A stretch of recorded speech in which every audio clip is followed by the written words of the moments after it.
Alright, we're here today to show you how to install your underhood shock cover and under trunk shock covers. The tools that you'll be needing are a small slotted screwdriver, a pair of needle nose pliers, and one, maybe two channel locks. The next step as far as the vehicle goes is to open the hood, locate the long dampening shock that holds the hood in the upright position. It's important to note that when you're doing this step, once we get the shock loose from the hood, it will not be supported and could fall down on you or your vehicle, damaging either you or your vehicle. So make sure that you've got the hood supported in some other manner, somebody holding it or some kind of a wooden rod or something. In order to get the hood loose, we'll need to remove this metal retaining clip, and then this rod end will come loose from the hood. So we'll grab our small slotted screwdriver to start, get under this metal C-clip and pry it loose. Now it may come loose from the hood all at one time without the clip actually coming out, but in the end we'll need that clip loose to put it back together, so we're going to get it all the way off. You may need to resort to your needle nose pliers. Try not to damage the clip. And then we can send the clip aside for later use. This rod can fall and hit your vehicle, so be careful that you don't do that. Gently set it down where it won't damage anything. Take your rag, use it with the channel locks to protect the rod as we hold on to the rod.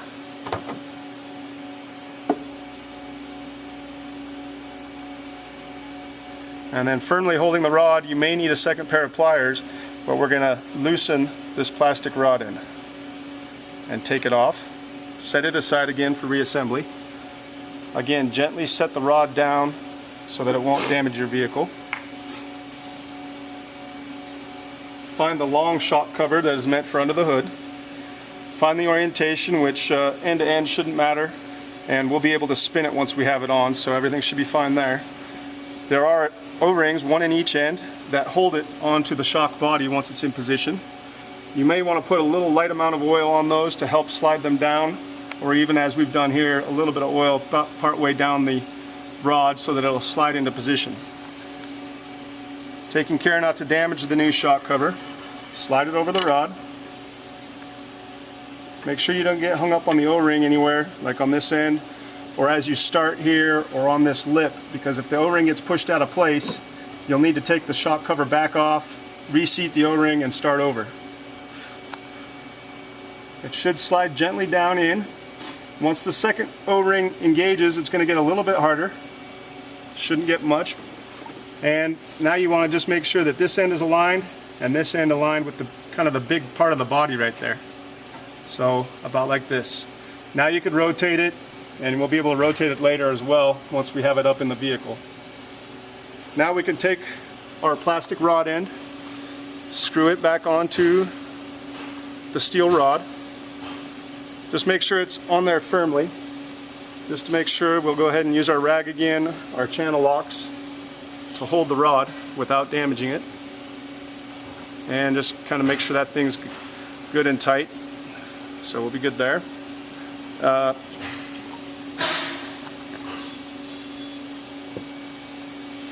Now go ahead and rotate it into position so it'll fit back onto the ball on the hood. Now we're supported again, but the clip's not on to hold it, so don't walk away without having it supported. And then you'll have to, this clip can be a little bit tight and hard, but you want to get it back into the slots, stretch it all the way back around until it snaps into place, and make sure it's securely fastened and won't come loose.